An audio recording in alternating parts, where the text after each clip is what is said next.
Welcome to the County of Plaza Board of Supervisors meeting for Tuesday, November 28th, 2017.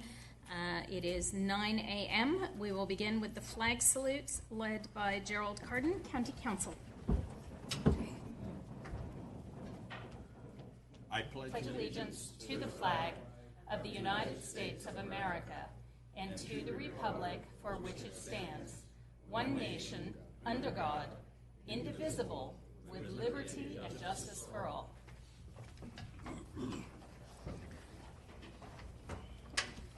All right, so we do have one item that I'm going to need the board to take action on before we move to our consent agenda.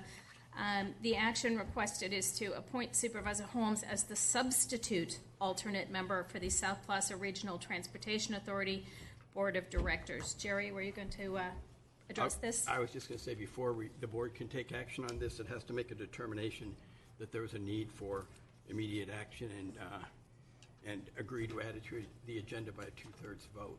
Okay. The need for immediate action is set out in the staff report. Okay. We have a motion and a second to that effect. All those in favor? Aye. Any opposed? Any abstentions? So this has been added to the consent agenda, this particular item, is that correct? I think we should just take it up separately. Okay. Either before or after the consent agenda. Okay. Why don't, since we're talking about it now, why don't we take it up before the consent agenda? We're looking for a motion to appoint Supervisor Holmes as the substitute alternate. Have a motion and a second. Is there any public comment on said substitute alternate member? Seeing none? All those in favor? Aye. Any opposed? Any abstentions? Motion carries. Great. Thank you. I've never been a substitute alternate. I know, a substitute alternate. It's so technical. I think there's a special pin you wear for that. Yeah. All right, we will now move to the consent agenda. All items on the consent agenda have been recommended for approval by the County Executive Department. All items will be approved in a single roll call vote. Anyone may ask to address consent items prior to the board taking action, and any item may be moved for discussion. Is there any member of the board that would like to move an item off consent for discussion? Any member of the public, either here or in Tahoe, that would like to move any item off the consent agenda for discussion? Okay, seeing none, what's the pleasure of the board? All right, we have a motion and a second. This is a roll call. Duran? Yes. Wygant? Yes. Holmes? Yes. Bueller? Montgomery? Yes. All right, thank you all very much. We'll move now to public comment. Anyone may address the board on items not on today's agenda. Please limit your comments to 3 minutes per person, since time allocated for public comment is 15 minutes. If all comments cannot be heard within the 15-minute time frame, the public comment period will be taken up again at the end of the regular session.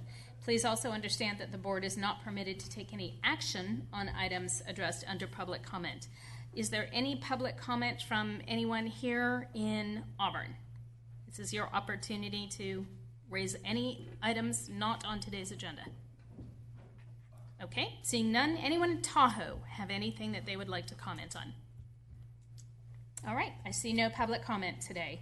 I will close public comment, and we will move to board member and county executive reports. Any board member reports today?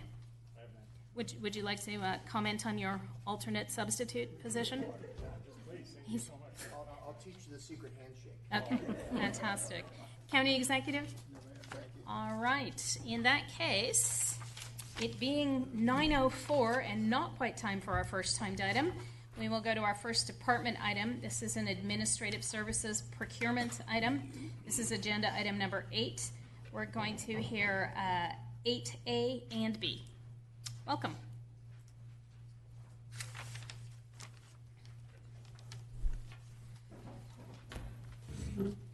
Morning, Chairwoman Montgomery, Supervisors. My name is Brett Wood, I'm your purchasing manager, and item 8A is a request to approve the renewal of a negotiated agreement with the State of California Franchise Tax Board Court Order Debt Collection Program. This is for collection services for the Revenue Division of Administrative Services, and it is in the maximum amount of $1,170,000 for the period of January 1st of 2018 through December 31st of 2020. As a matter of background for your board, this contract has been in place and renewed on a regular basis since 1996. This is one that the Revenue Services Division utilizes through wage garnishments and bank levies to collect court-ordered debt. We pay a administrative fee of 15% for each of those collections, and we've anticipated over the course of 3 years the maximum amount of that cost would be the $1,170,000. With me is Mr. Doug Jastro, the Revenue Services Manager, and with that, we've completed our presentation. We'd be happy to stand for answer any questions that you may have. Thank you very much, Brett, and thank you, Doug. Any questions from any member of the board on this item? Yes, Madam Chair. We're paying $1.7 million. What is the return on investment there, typically? Well, the 1.17 million is 15% of what we experience in revenue on that. Okay. Well, what has it been historically? Well, we've been running as far as our payments to the Franchise Tax Board for collections within the window of $350,000 to $400,000 a year on that. Okay. All right. Thank you. Any other questions from any board member? Seeing none, any members of the public have any questions or comments on this item, here or in Tahoe? All right, seeing none, I'll bring it back to the board. We have a motion, Holmes, a second, Duran. All those in favor? Aye. Any opposed? Any abstentions? All right, let's move to 8B. This is a master service agreement for security systems installation, maintenance, and repair. Morning, Madam Chair and members of the board. My name is Bob Bigney. I'm a buyer in the procurement division. The item we're presenting to you for your consideration is a request to increase a master service agreement with Sonatrol Sacramento. This agreement is used by various departments to install or upgrade security systems or to repair and maintain these systems. There have been 20 projects over this past year, and we're asking for an increase of $550,000 for a new revised total of $950,000. This increase will facilitate the installation of a funded system at the Sheriff's Office and also at the Elections Department. And also, this increase will cover additional projects for installations and upgrades as they occur through the fiscal year. I'd be happy to answer any questions the board may have. Any questions? Kirk? Yeah, quick question. I know that in the past, we've had the opportunity to utilize the Recorder's Trust Funds on various capital improvements that we've done with the Clerk Recorder, Registrar of Voters Office. And I see that we specified in here that this security system is just for the Elections Department. Is there any of this that would be utilized by the Recorder's Office that would thereby make it eligible for utilization of those Recorder's funds? Or is this specifically just part of the office that just deals with elections? Take this one. I don't know that we can give you a specific answer, sir. When the department advised us that they had these additional services and we received the quotes from Sonatrol for the dollar amount, we recognized that they exceeded the board authorized approval for the master service agreement. That's what is leading us to return to your board at this time. The projects are funded on a specific basis, and when those projects are funded, they may come from any number of funds. Right. So that is something that is potential.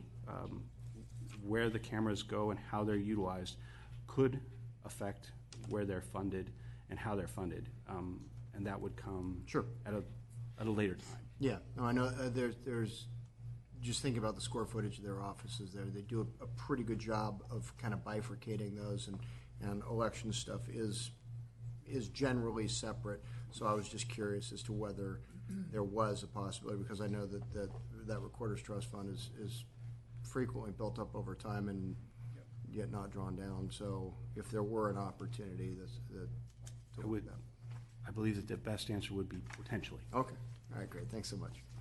Any other questions from any member of the board? I do have one question before I open it to the public.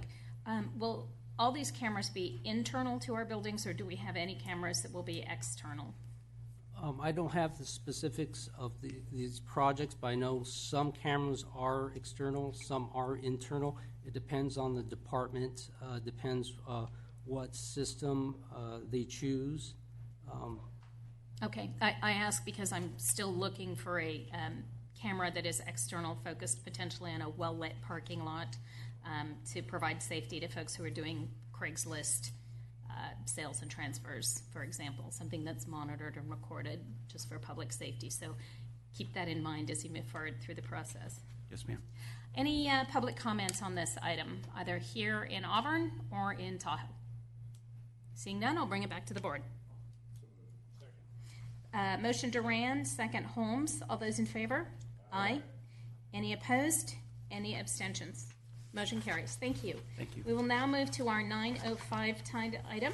This is from the Placer County Office of Education. This is our annual report on the Williams Schools in Placer County by Superintendent of Schools, Gail Garbolino Mojica. Welcome.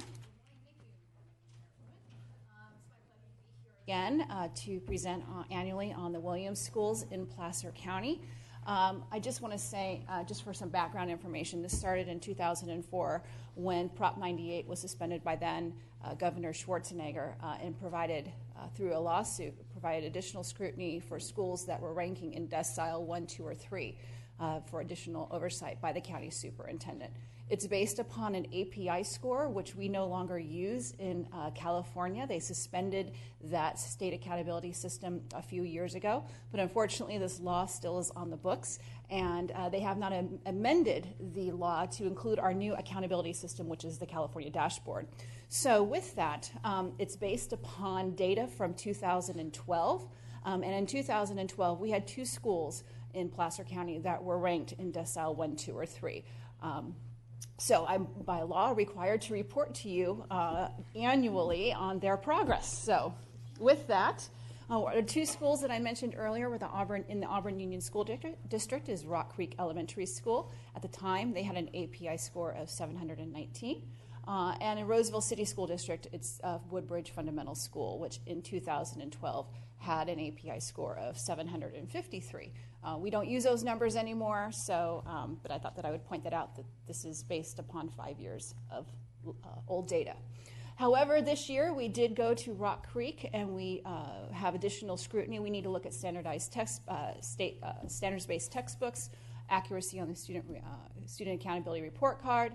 We need to do a facilities inspection, and we need to do an inspection of teachers, making sure that they have the appropriate credentials.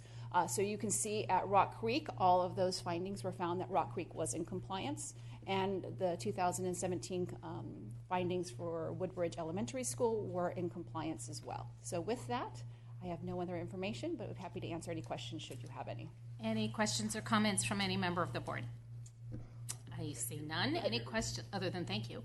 Any questions or comments from any member of the public here or in Tahoe? I see none. Thank you very much, Superintendent. We appreciate your time here. And maybe some year you will be able to skip this event. Thank you so much. Not that we mind seeing you. Yeah, we love having you here. You're welcome anytime. Yeah. Stop and say hi. Oops, sorry. Hold on. Threw my pen. All right. It being 9:15, we are going to move to our 9:15 a.m. agenda item. This is a Public Works and Facilities timed item. This is, we're being asked to designate a portion of Bell Road as the Harriet White Expressway. Ken Grimm presenting. Welcome, Ken. Thank you. Good morning, Madam Chair, members of the board. My name is Ken Grimm with the Department of Public Works and Facilities. Today, we're asking you to adopt a resolution that designates a portion of Bell Road from Highway 49 to Interstate 80 as the Harriet White Expressway. The department received a request from the Highway 49 Business Association to recognize former Supervisor Harriet White for her 8 years of service, as well as her involvement and community leadership in a host of issues, but especially for her advocation for reducing congestion on Highway 49. The widening of Bell Road provided an alternative to that. Harriet White was a very big advocate and provided a lot of leadership in overcoming many of the obstacles we dealt with on that project. The designation is an honorary title. The road will remain Bell Road. This is just a name like you see on many of the freeways where they name it an honorary title for somebody. The modest cost of the 2 proposed signs will be borne by the existing Public Works and Facilities budget. And with that, a ceremony is planned on Tuesday, December 12th to unveil the signs and honor Harriet at that time. And with that, we'd ask you to adopt the resolution, and I'm also happy to answer any questions that you might have. Ken, do you know what time that ceremony is scheduled for? I don't. You don't? We will make sure that it gets out appropriately. Okay, excellent. Supervisor Duran. Yeah, Ken, do we have a formal policy with regards to this type of action? We don't have a formal policy, so in this case, we utilize the policy that Caltrans has on state highways that provides a method for doing so. It is totally within your purview as a board to do that, but we do not have a formal policy. You know, I would recommend that the board would look into some type of policy aside from the Caltrans policy. Okay. You know, in my opinion, these kinds of things should be done posthumously, not while folks are still alive. But you know, that's my opinion. You know, I'll go ahead and go along with this time, but you know, I would like to see the board adopt a policy that other than Caltrans. Supervisor Holmes.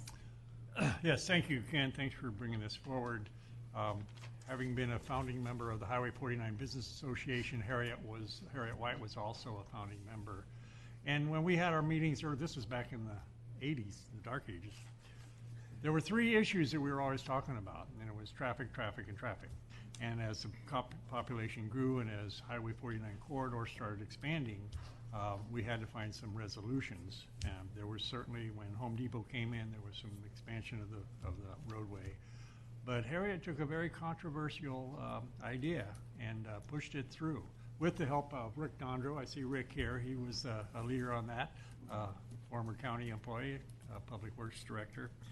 So anyhow, I'm just pleased that we're able to honor Harriet. You know, I took office in 2004, and we built some very nice buildings. And I'm fortunate to have my name on some of them on the plaque. But Harriet was the one that set it all up for us. So I think it's just more than appropriate to adopt this resolution and have an honorary title on Bell Road there from 49 to 80, the Harriet White Expressway. So thank you, Rick, for your leadership working with Harriet on that. And so I move that we approve this item. Thank you. Before we go to a motion, I'll just check to see, is there any public comment on this? Yes, there is public comment. Please come forward.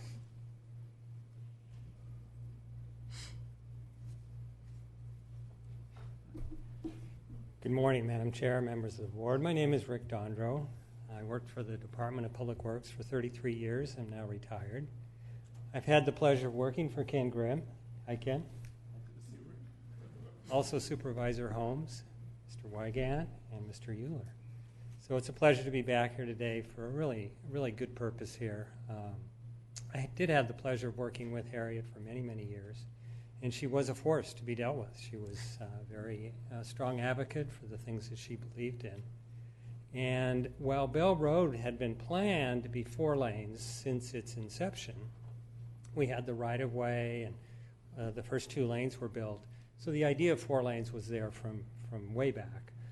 She actually brought it forward and championed it, came to me one day and said, shouldn't we be widening Bell Road? And I said, well, absolutely, of course. But with the finances the way they were, there wasn't a lot of public support at that time, and there were some environmental issues. I said, yeah, but you know, it's going to take some doing here, some money, some time, some political capital to be put out on this thing, and she stepped up. And it wasn't a one-year thing. It was many, many years that it took us to do the environmental. You know, you're familiar with large projects, how difficult they are and how much time they take. So she was a consistent and strong advocate for that. She kept the department motivated. We came up with a unique financing method for the roadway.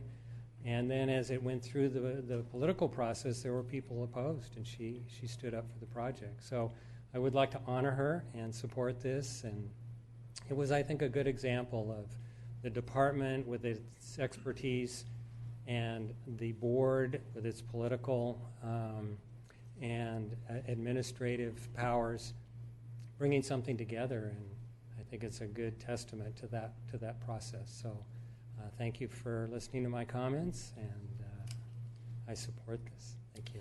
Thank you, Rick. We appreciate it. And I was reminded by our CEO that the ceremony will be at 8:30 a.m.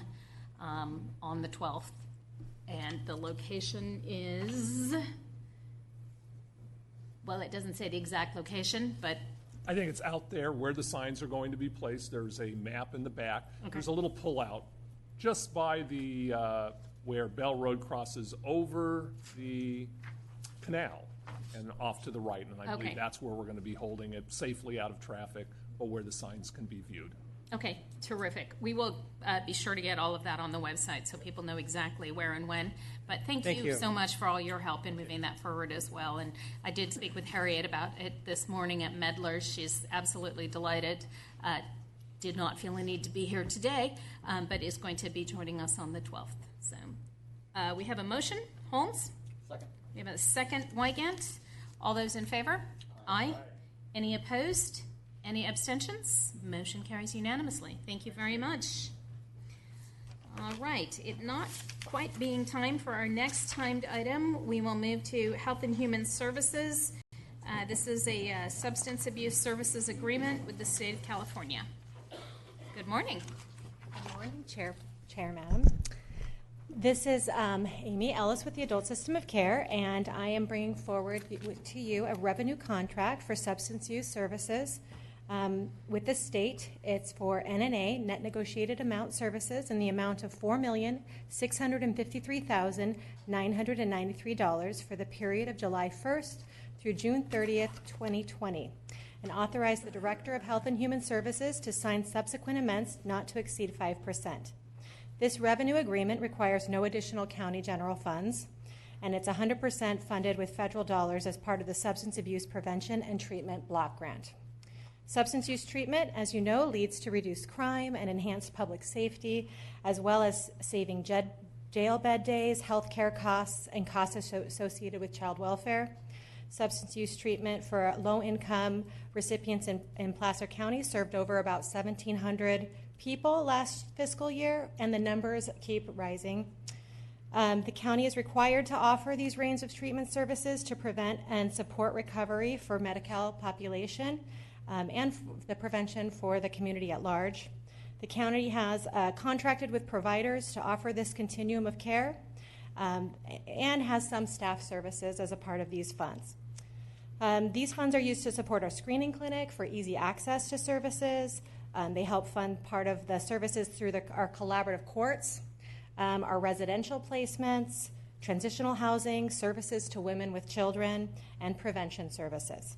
I recommend approval of this federal-funded revenue contract that requires no county general fund. Thank you, Amy. Any questions or comments from any member of the board? I see none. Any questions or comments from any member of the public here or in Tahoe? I see none. What's the pleasure of the board?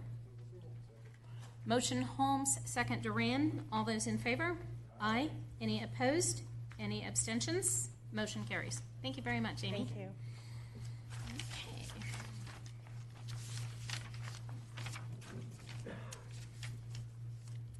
Jerry's looking at his watch. It's a few seconds before 9:25, so we're just going to wait those few seconds.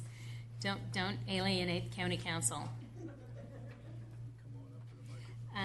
So this will be our 9:25 timed item. This is a Community Development Resource Agency item. We're going to be conducting a public hearing, which is why we're going to wait until 9:25, which it just turned. Excellent. This is a Community Development Block Grant Funding application. Shauna Purvine's presenting. Welcome. Good morning. Shauna Purvines, the Community Development Resources Agency Planning Division. We're here today to conduct a public hearing to consider the submittal of an application for various projects and programs in the 2017 funding year of the State Community Development Block Grant Program. Also to adopt a resolution authorizing the Community Development Resources Agency Director or designee to submit an application for grant funding up to $3 million and and if said application is approved, authorize the director to execute the grant agreement and any amendments thereto, or other required documents and implementation of the terms of the grant agreement. The application proposes to fund improvements to the public water and sewer system for Sheridan. Also includes a technical assistance grant to assist with the update of the master plan for that system, and up to $1 million for the county's housing rehab program. In addition to that, we did hold a public meeting on September 19th, inviting the public to provide input on this program, on the application.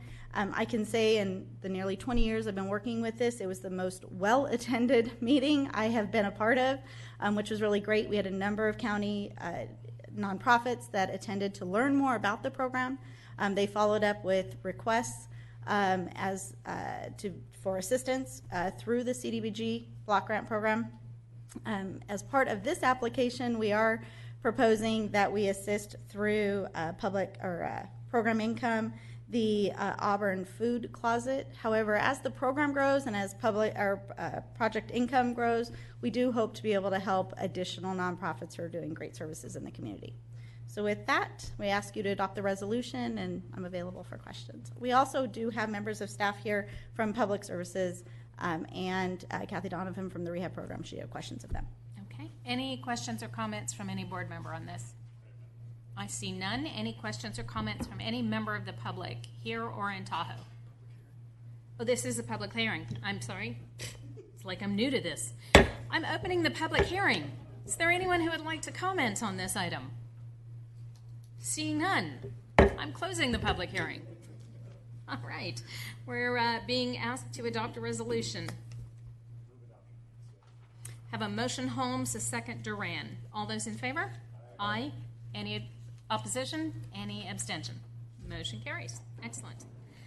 It not being 9:30 yet, County Council, we will move to Public Works. We're going to move to agenda item 10A. This is the State Transit Assistance Claim for fiscal years 2017-18. Good morning, Will. Good morning. Will Garner, Public Works and Facilities. Yes, this is the annual claim for state transit assistance funds from Placer County Transportation Planning Agency. This year in the amount of $679,729, and this will go to transit operations both at Placer County Transit and Tahoe Area Regional Transit. These are, as I said, annual funds. These go to the PCTPA board for approval on December 6th, and then soon after that we'll make the claim and then receive the funds shortly thereafter. And so we're asking you to adopt a resolution to approve the fiscal year 17-18 state transit assistance claim for Placer County Transportation Planning Agency from them in the amount of $679,729 to fund $611,829 in operations for Placer County Transit and $67,900 in operations for Tahoe Truckee Area Regional Transit. This project is included in the Department of Public Works current year budget. Any questions? Any questions or comments for Will? I see none from the board. I may have missed it, Will, but the dollar amounts are allocated by population or ridership? It's actually two different things. The bulk of it is population, and then there's a piece of it that's also fare revenue. Okay. And then I should also mention there's a like amount of this money that comes from the Tahoe Regional Planning Agency that would fund TART as well. Okay. All right. Any questions or comments from any member of the public on this item? I see none. We'll bring it back to the board. Second. We have a motion, Duran, a second, Euler. All those in favor? Aye. Any opposed? Any abstentions? Motion carries. Thank you very much, Will. It is still not quite 9:30, so we will meditate for a moment. It is now 9:30. Meditation complete. All right. We're going to move to a Public Works and Facilities item. This will be asked to establish a zone of benefit number 162 in County Service Area 28. This is a part of the Palisades at Squaw subdivision project. Welcome. Good morning. Lisa Carnahan with the Parks Division. Happy late Thanksgiving. I hope everybody had a good time. We're here today to conduct the public hearing, consider all protests, tabulate ballots, and adopt a resolution imposing an annual assessment of $27.66 plus an annual cost of living modification for the parcels within the Palisades at Squaw subdivision. This subdivision is within the zone of benefit 162 and County Service Area 28. The assessment is to be collected beginning fiscal year 2018-2019 for park maintenance, trail maintenance, administration, and park and trail development for all parcels that are or will be a part of the Palisades at Squaw subdivision, subject to the recordation of the final map for the Palisades. The final map is on consent for the December 12th hearing. A little bit of history. Zone 162 was created by this board back in 2000 in order to pay for the development and maintenance of the parks and trails in Squaw Valley Park area. It includes the Class 1 trail from Highway 89 up to Squaw Valley Village, the 4-acre community park, and 17 acres of open space. There exists currently 306 out of the total little over 1,000 parcels that are being assessed currently. The Palisades would increase this by 63 units for a total of 369 parcels. The current payers, as I said, are paying $27.66. The engineer's report, which is on at the clerk of the board here, shows for the 2018-2019 a $27.66 plus the COLA. And the new payers would see that on their 2018-2019 bill. So now I'll turn it back to the chair for the public hearing portion of this action. The waiver of notification is with the clerk, as are the ballots approving or rejecting, and the clerk can open them.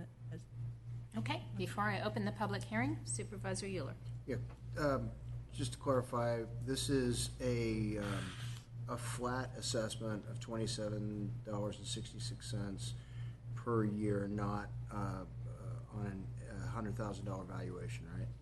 Just a flat value. It's the $27. Okay. Yep. All right. Plus the COLA.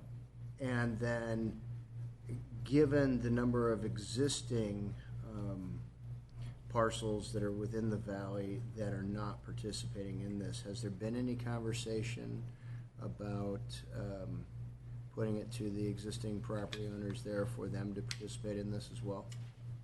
Not that I know of at this time, but there are a lot of the parcels, as you say, that are outstanding, so it is being supplemented by the general fund at this time. All right, thank you. Any other questions or comments from the board before I open the public hearing? Okay, I will open the public hearing on this item.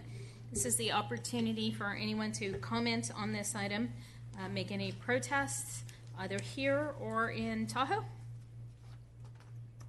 Okay, I see no one. I will close the public hearing. I'm going to bring this to the clerk of the board and ask them to tabulate the ballots and give us the results. There were 2 ballots received, and both were in favor. All right. We're being asked to adopt the resolution imposing said annual assessment. What's the pleasure of the board? We have a motion, Duran, a second, Euler. All those in favor? Aye. Any opposed? Any abstentions? Motion carries.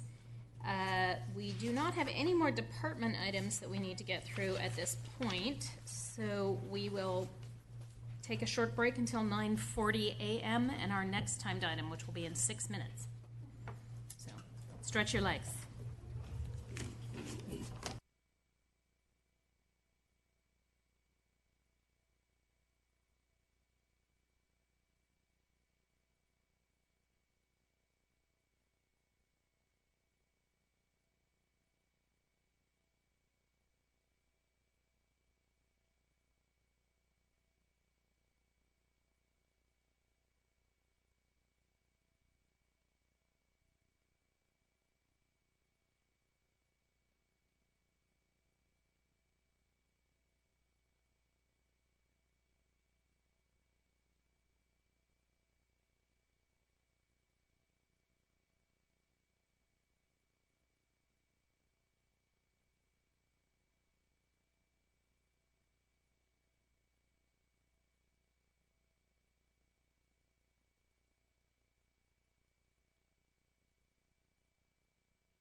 Supervisors Wygant and Euler can hear me, they can rejoin us.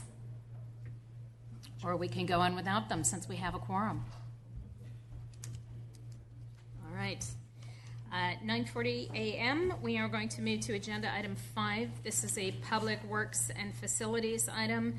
This will be another public hearing. We're being asked to establish zone of benefit number 223 in County Service Area 28. Will Garner presenting. Welcome back, Will. Thank you. Will Garner, Placer County Public Works and Facilities Department. And this is, as you noted, the establishment of Zone of Benefit 223. This is for transit services, same subdivision as before. The Palisades at Squaw subdivision, the same 63 units. A little different on this one is this particular zone of benefit is the boundary only surrounding the subdivision. There's not another zone that it's annexing into. And that would actually be what happens for future zones of benefit in this area or the Tahoe area would be per subdivision. But anyway, for this one, we are asking you to establish this zone of benefit number 223 to fund transit services. These are expansion of transit services as outlined in the TART Systems Plan, which was adopted by this Board of Supervisors in 2016. The charge per equivalent dwelling unit is established by the engineer's report at $67.55, which would begin in the fiscal year 2018-19 year, and then would be adjusted by a COLA beginning the year after that, up to 5% at the maximum amount. And so at this point, we are asking that you open the public hearing. We also have the ballots and the waiver of notice with the clerk of the board. Okay. Any questions from the board? Yes, Supervisor Euler. Yeah, well, if you would, just a brief description of the kinds of transit services we're looking at funding with this and how it integrates with other transit that we're currently running in the Tahoe area, if it does. Yeah, so, yeah, good question. And so really what it does, it integrates in that it basically is an expansion of the frequency, so going from 60-minute headways to 30-minute headways, including along Squaw Valley Road right by the subdivision. Also, longer span of service into the evening, and establishing evening service north of Squaw Valley all the way into Truckee, and then actually expanding service to 30 minutes north of Squaw Valley and north of North Star, for that matter, all the way into the town of Truckee. This comes with other funding sources, not just these zones of benefit. There's lots of general funding for transit, not general fund, but general transit funding, including funding from our partners, the town of Truckee and Washoe County and others that will help fund the expansion of TART. Now, will any of the existing residents within Squaw Valley be paying this kind of a fee in order to assist with the transit as well? No, this will be only assessed on new development. In the Tahoe Basin, it's now a requirement as part of the Tahoe Basin Area Plan, and then it's also a condition of approval for developments right outside the basin like this one. So similar to the last item where we're now looking at roughly 30% of the total parcels that are paying for some kind of a fee for parks and all the rest, this is a limited number of folks as well. Well, with the exception that some of the residents and lodging in Squaw Valley are looking at potentially assessing themselves for an internal circulation of a shuttle system. Right, which we've heard about, and I think our board is interested in seeing how that would move forward, but I think our board also has the concern about how that integrates into the larger system again, with the key being we've really got to figure out how to move people along that 89 corridor, because that's what really ties things up. Just kind of illustrating a point here that as is frequently the case when new projects, new things are proposed in existing areas, given how funding of public services has evolved, particularly since passage of Prop 13, and less of a reliance on property tax and the board's discretionary ability to raise property tax and more to these special districts. The current residents, when new things come in, the current residents, while yes, experiencing change in their area, they also, though, get the benefit of additional services that are going to be provided without most times having to pay for those services. I think about our traffic fees in my district, and how in my district new construction pays the highest traffic fees of anywhere in the county. We have some pretty significant problems along the Auburn-Folsom corridor and the Douglas corridor that really are not of our own doing, given the explosive growth that we've had around us in Roseville and Rockland and Folsom and El Dorado Hills. And we have a lot of current residents who are expressing their concerns about those. Yet when you look at the fact that over half of the housing stock in our area in Granite Bay was built before we even had traffic impact fees. And so it's really the new development that pays the fees based on this new financing structure that we've had to adjust to post-Prop 13 that has allowed us to make some of the improvements. And so it's often portrayed to us as the board when we're considering new projects that all of the impacts are negative and that all we're doing is creating detrimental effects to those existing residents. And yet really, as we've seen in numerous reports, including the 94 Wrecked House Wrath report, the new development really does pay a disproportionate share of the costs of these higher levels of services that we see through our parks and transportation, those kinds of things.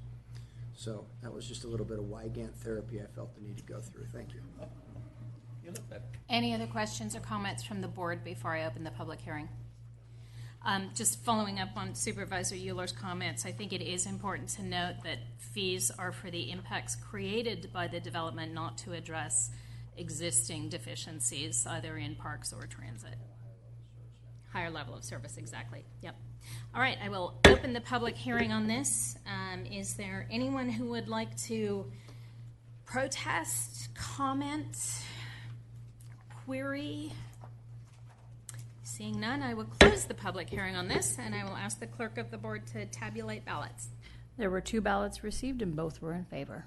All right, I will bring it back to the board. We're being asked to adopt a resolution creating zone of benefit number 223, imposing an annual assessment of $67.55 plus an annual cost of living adjustment. Move adoption. Second. We have a motion, Holmes, a second, Duran. All those in favor? Aye. Any opposed? Any abstentions? Motion carries. All right, we are 2 minutes short of our next timed item, which is 9:50 a.m. So stretch your legs.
Great. To move to agenda item number 6. This is a county executive item relating to the Plaza Creates Employee Art Show 2017-18. Lori Woods is here to present, along with a crack team of backup. Welcome, crack team of backup. Yes. Good morning, Chair Montgomery, honorable board members. I'm Lori Woods with the Communication and Public Affairs team, but today I'm here before you as a member of the Employee Art Show Committee.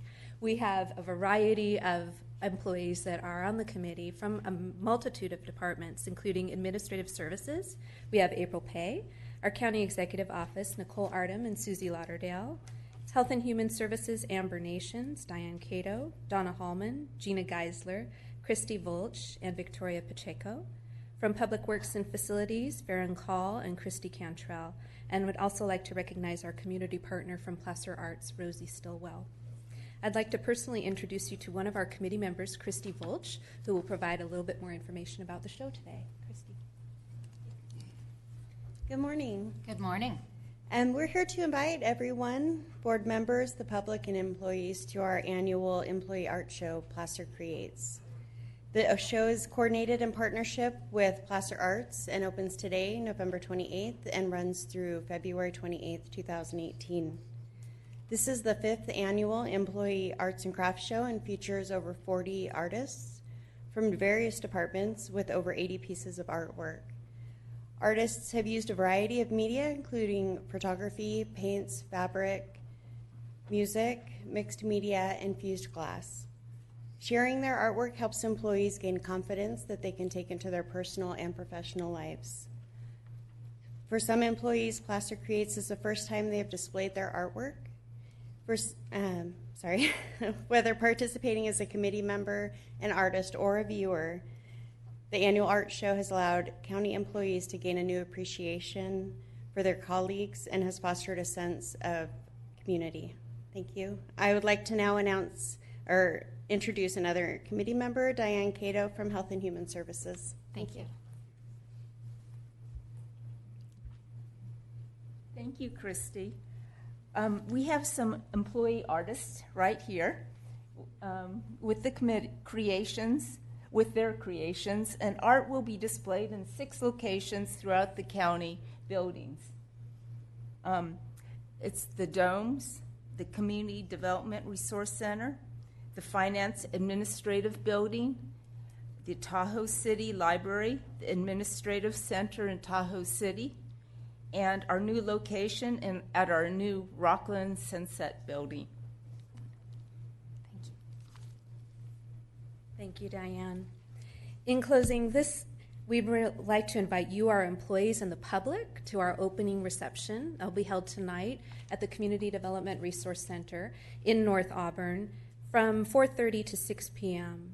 Now, this show is all about encouragement and supporting creativity, collaboration, and expanding network opportunities. And we thank your board for your continued support of the Employee Art Show. Also, the supervisors and department heads of our committee members to allow for their participation. And a big thank you to the committee members and the artists, for without them, we would not have such a great show. With that, I'm happy to answer any questions or take any comments that you might have today. Any questions or comments for Lori or any of the artists? How long will the show run? It will run until February 28th, 2018. Okay, in all of the 6 locations mentioned? Correct. Okay. While you are all partying this evening, I will be at the dentist. Otherwise, I would be there joining you. Be careful of the cheese and crackers. It's how I broke my tooth. So congratulations to all of you. The art is absolutely beautiful. I have 0 talent as an artist, so I'm always just astonished by people who do. Just absolutely delighted that you have the opportunity to display your art, and delighted that you have the opportunity to be recognized, because it's, our private lives are often so separate from what we do here at the county, but it's an integral part of all of us. So thank you and congratulations. Any members of the public have any questions or comments on this agenda item? All right, Supervisor Euler. So you identified 4 locations? 6. 6, I'm sorry. Mm-hmm. Auburn, there's the Domes Community Development Resource Center, the Larry Otto Finance Administration Building, 2 locations in Tahoe, the administrative center, and then the Tahoe Sorry. City Library. I was thinking 4 locations down here. My apologies. And Don't then our be new regionalist, Kirk. No, I'm not. Being very Western Slope of me. You are. Over the course of the 8 weeks, will the art rotate? So will folks get a chance to see, for instance, if I work at Cedra, will I get a chance to see various pieces over the course of the 8 weeks? The art is not moving, but we're encouraging the employees and the public to move to the locations. Wouldn't it be easier to move the art? We might need. Come on, see we some might new need you to sites, join the Kirk. committee. Jennifer can shuttle some stuff up and back. She's happy to do that, throw it in her trunk. Yeah. I just think it'd be neat. And by the way, anything you hang up in this building should stay because we need all the help we can get with this building. Make it look better. Well, you'll get to see the art at the Sunset Building down in Rockland, so stop by that Well, one. as somebody who probably makes Jennifer look like Picasso, I am always amazed by the talent that we have here and the way that you folks are able to express yourselves this way. So thank you very much for doing it. Kirk, as long as you didn't say Jennifer looks like a Picasso, I'm okay with that. All right. Thank you all very much. Other side. Thank you. Enjoy the show. Let me go all sideways now. So, all right. Thank you all so much, and congratulations. Our next timed item is in 4 minutes, so stretch your legs. We'll see you here at 10 o'clock.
Welcome back, everyone.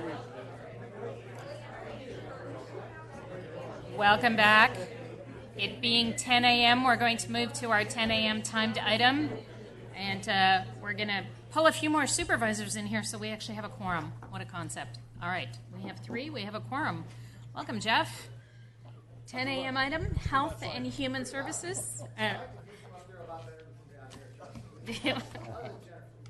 Oh, Mike Picasso, yeah. We will be receiving a presentation recognizing the Health and Human Services Department for awards received. Welcome, Jeff. Well, good morning, Chair Montgomery, members of the board, Jeff Brown, your Health and Human Services Director. This morning, I'm very pleased to be with you to share some post-Thanksgiving good news that 6 of our county programs were actually honored with a number of awards. All 6 received National Association for Counties NACO Achievement Awards. 2 additionally received NACO 100 Brilliant Ideas at Work Awards, and 1 of the original 6 received this year's Excellence in Environmental Health Award from the California Conference of Environmental Health Directors. So the 6 programs, I'll be very brief, going to talk about 4, and then I have a couple of short videos for 2 of them. The first one is our Homeless Veterans Landlord Outreach Campaign. And this was conducted by our Human Services Division and our Housing Authority with the support of the Public Affairs Office to find housing for homeless veterans, and really trying to reach out to landlords to get them to be able to work with our VASH voucher program. The second is our Public Health Division's new Children's Oral Health Program. Provides dental health prevention and education efforts really targeted to young children in our Women, Infant, Children's program. And the program also established a county-wide oral health community collaborative. Third program, again, public health, tobacco prevention programs, anti-tobacco, anti-vaping, multimedia messaging campaign targeted at youth. And the fourth program is environmental health, alternative approved food sources for the homeless and emergency sheltering program. And this program really works to ensure that food that is provided in the North Auburn shelter is safe. So we really work with volunteers to train them, and we also ensure that that food is prepared in an inspected commercial kitchen. So the final 2 programs that were honored also received 2 of NACO's 100 Brilliant Ideas at Work Awards. This is a new program within NACO, 100 awards nationally. Our county actually received 2 of the 100. And it's to recognize visionary programs that improve the quality of life for county residents. So we have 2 short videos to share with you to describe these programs. One is Health 360 from our adult system of care. The second is our Kitten and Feral Cats program, which is a collaboration with our community partners representing Field Haven Rescue. We have Joy Smith and some of her staff, and also Penny Clark Dougherty representing Kitten Center. So I think we're ready to start with the videos.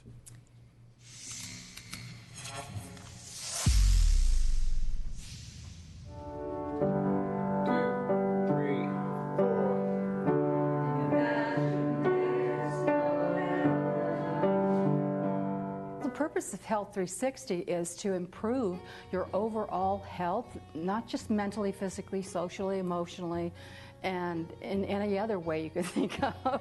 They have to address the whole body of the whole person and the whole situation. Health 360 is a program funded by a SAMHSA grant, so it's a federal grant for 4 years. Any client who's currently eligible for mental health services through the county, they can come in and do an admission, and if it looks like they're eligible for services, then they could enroll in Health 360 right away. We have walking groups, hiking groups, stretch and strengthen. We have a swimming program. We have a smoking cessation program. We have nutrition programs.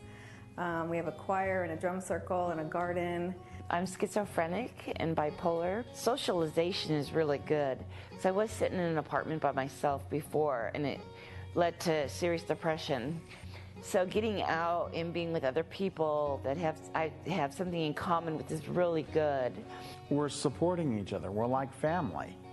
You know, we're basically a community that we draw people closer. I'll be your friend. I'll help you carry on. You kind of let your soul sing, is what I call it. And they have other things in other ways. And all of that together is what heals a human being. You find that you're actually healing quicker, better. We just see a lot of physical health issues among clients with mental illness, a lot of metabolic syndrome, diabetes. A big portion of it is because of the medications that a lot of our clients are on. They can cause these co-occurring diseases, but also lifestyle things. It was walking group that really got me started into it. We walk 3 days a week, Monday, Wednesday, Friday, and Tuesday, Thursday we do 5K training. I lost 56 pounds. All my numbers are better. My cholesterol, my body mass index, my blood sugar. Physically, we're definitely seeing changes. We're seeing people quitting smoking, and that's kind of what the goal was. But more anecdotally, we're seeing people really have a different quality of life. I started off having real problems with hearing voices and depression and anxiety. I feel like I come through the brambles and look back and go, come on, it's this way. That's great.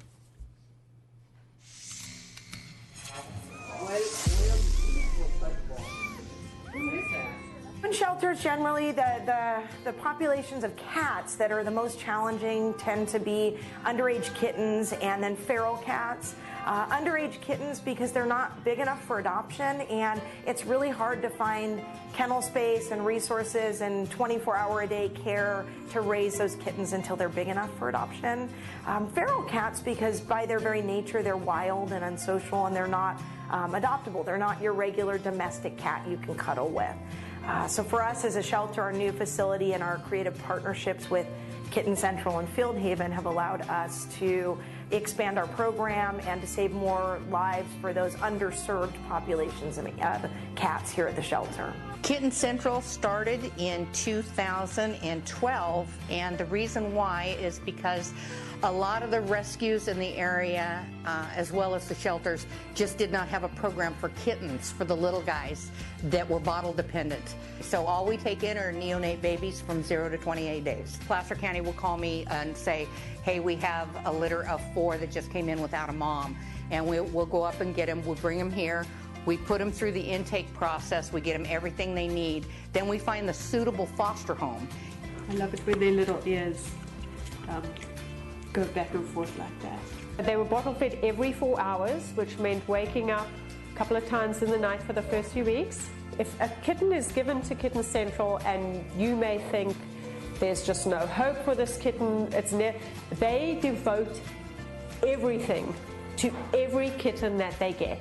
Field Haven is another unique program, unique partnership that we have here in our community. One thing they do for our shelter is help with our feral cat population, the ones that are not social and friendly enough for adoption, but we don't want them to miss out on their chance at finding a safe place in our community. What Field Haven did last year is they saved all of the feral cats from our shelter. They placed them into local barns, warehouses, garages, places where they had a safe environment, but then they provide rodent control. This year they've actually helped us start our own program where now we're sort of taking that baton and doing it ourselves. And last year they saved about 175 cats from us, feral cats. This year we've actually placed about 20 from the shelter directly into homes with the support of Field Haven. When I feed steers here, the grain, I'll usually keep 1,000 pounds of grain at a time, and the mice and rats were getting underneath the pallets and just eating the bottom bags, and that's kind of stopped now. We still see a few every now and again, but they've really cut it down quite a bit. For us, these programs have been life-saving for our cats, but they've also had a huge impact on our numbers here at the shelters. Our year-end statistics for 2016 showed that our live release rate for our animals was the highest it's ever been. So far for 2017, we're over 90%. We're at almost 91%. And just overall for cats, we've seen an increase in adoptions of about 90% since we've moved to our shelter. All of us get into this line of work because we want to do something unique to help animals, and To have a facility that supports that, a community that supports it, and staff that are really on board with creative, progressive ideas is empowering. We can do so much more than we've ever done before, and we have the support and resources we need to get the job done.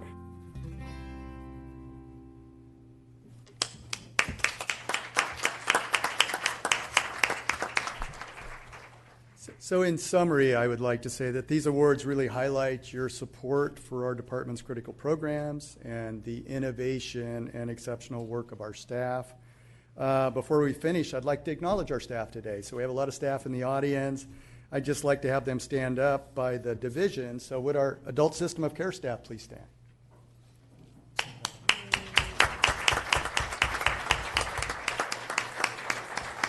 And then our public health, tobacco prevention, and oral health programs.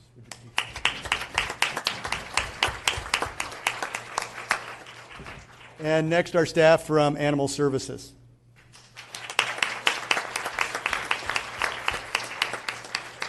And then environmental health. Would you please stand? And then finally, our human services and housing authority staff. Staff is singular. So thank you for the opportunity to acknowledge these programs. We actually have some awards to pass out. I will come down and pass this out, and I think we're going to have a photo op. Be prepared for your photo op. And maybe the directors can come up and help with this.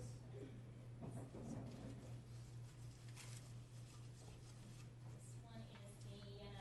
Brilliant Ideas at Work 2017 Kitten and Feral Cat Program. Who gets to hold that one? How about Wes? How about me? Okay. This is the Excellence Environmental Health Award. Who gets that one? Oh, poor Wes.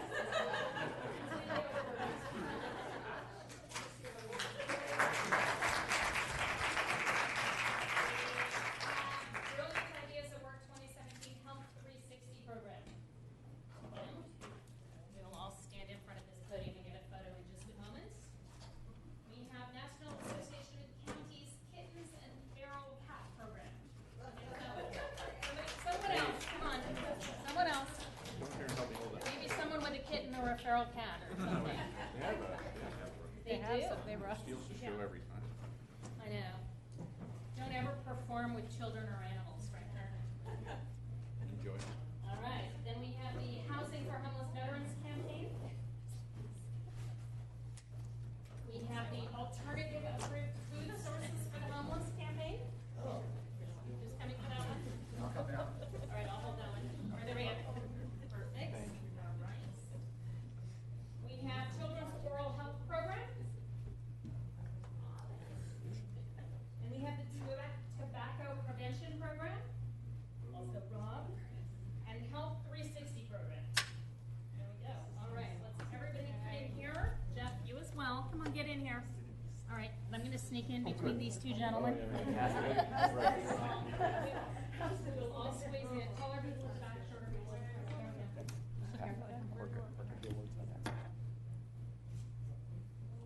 We'll take a couple so we all have our eyes open.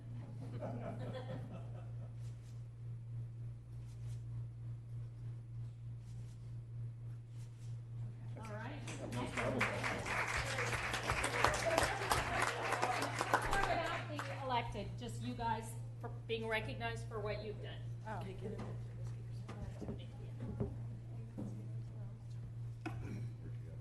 I can't see anything. That's just. Oh, okay. Yeah. Okay. Well, now for a fun anyway. That is a cat. That is a tiny, tiny kitten. And if I might suggest, all of you who showed up today who weren't in the photos, hello, tiny kitten, I'm allergic to you, please stay there. All of you maybe step out front to the front of the domes and get a picture with everybody together. I think that would be a wonderful memorial for all of us. Thank you very much. Thank you, Jeff. Thank you, everyone. Congratulations on your awards, and thank you for all your hard work. We appreciate it. All right, we will move now to closed session. I'm going to let Jerry Carden, County Counsel, take us away to that. The board We'll now adjourn to closed session for a conference with legal counsel to discuss 2 items of anticipated litigation. The board will also discuss public employment, public employee appointment regarding the county executive officer. All right. All right.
The board has returned from closed session. At a conference with legal counsel, the board heard a report on 2 potential cases of litigation and authorized the retention of outside counsel by unanimous vote in those 2 cases. The board also had a discussion of public employment, public employee appointment for the county executive officer. No action was taken.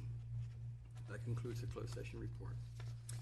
Having concluded all agendized items at 11:27 a.m., we stand adjourned.